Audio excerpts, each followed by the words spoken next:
ازيكم يا حبايبي، عاملين ايه؟ يا رب تكونوا بخير. النهارده انا عامل لكم نوع من الصوصات اللي هو التوميه. هنعمل النهارده سندوتشات بطاطس بالتوميه. فانا قلت اما اصور لكم التوميه انا بعملها ازاي. انا ماليش دعوه باي حد بيعملها، دي طريقتي انا في التوميه، ويا رب تعجبكم. نصلي على النبي كده يا جماعه ونشوف احنا هنعمل ايه. انا هفرغ هنا كوبايتين زبادي. انا هقول لكم على المكونات بتاعتي واحده واحده، ماشي؟ هعمل توميه يبقى الاساسي فيها يا جماعه التوم. ادي اول كوبايه زبادي، دي التانية.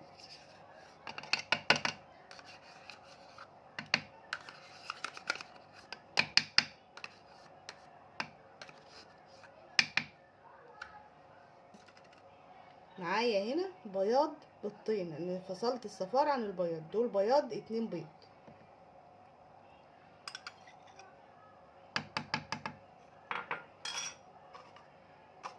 كده يبقى معايا علبتين زبادي عليهم 2 بيض، 2 بياض عليهم 2 زبادي، 2 علبة زبادي.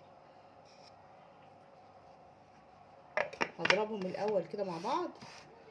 بسم الله، بسم الله.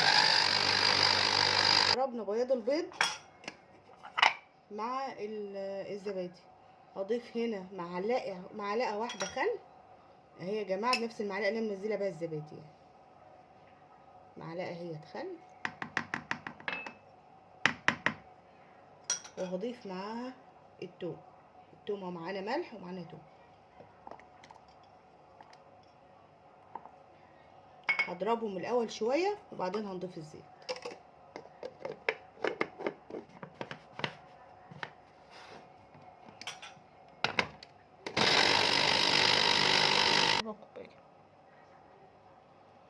هحط الوقت يا جماعه حوالي ربع كوبايه زيت، وبعدين نشوف هتحتاج تاني ولا لا. بسم الله الرحمن الرحيم كده،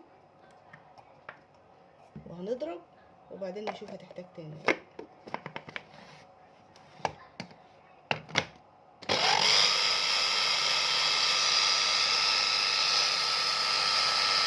هضيف زيت يا جماعه.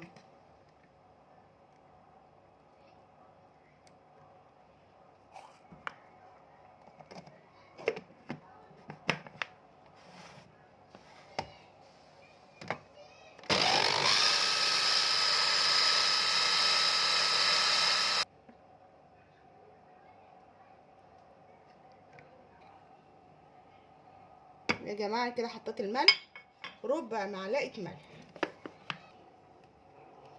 كده يا حبايبي. التوميه بتاعتنا طبعا بتاخد زيت على قد ما تقدري، هتاخد كوبايه زيت على فكره.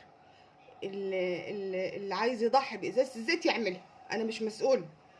دلوقتي انا كده خلاص اهي، ما شاء الله هي تقيله اهي، بس هحطها في التلاجة كمان ساعه اهي. ما شاء الله اهي هتقعد في التلاجة ساعه يا جماعه.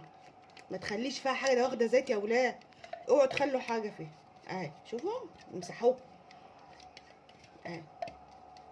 اللي ما عندوش بتاع من دي بايده ونزلي، ما تخليش اوعي تخلي حاجه فيها. انا قلت لكم اهو عشان حرام والله، لولا ان السندوتشات اللي هتعمل دي والله ما كنت عاملاها. ده ازازة زيت كام يا جماعة؟ لا ربع كوبايه زيت، كوبايه زيت يا جماعه. فدلوقتي المقدار اللي قدامكم ده واخد كوبايه زيت، واخد علبتين زبادي، واخد بياض 2 بيض، ربع معلقه ملح، معلقه خل. دي التوميه بتاعتي انا، مش بتاعت حد تاني. في ناس بتعملها بنشا بس انا جربتها ما عجبتنيش، اللي بنشا، انما دي عجبتني. فهنحطها في التلاجة وهوريها لكم برده ما تطلع من التلاجة يبقى شكلها عامل ازاي. حبايبي التوميه بتاعتي اهي ما شاء الله اهي تقيله.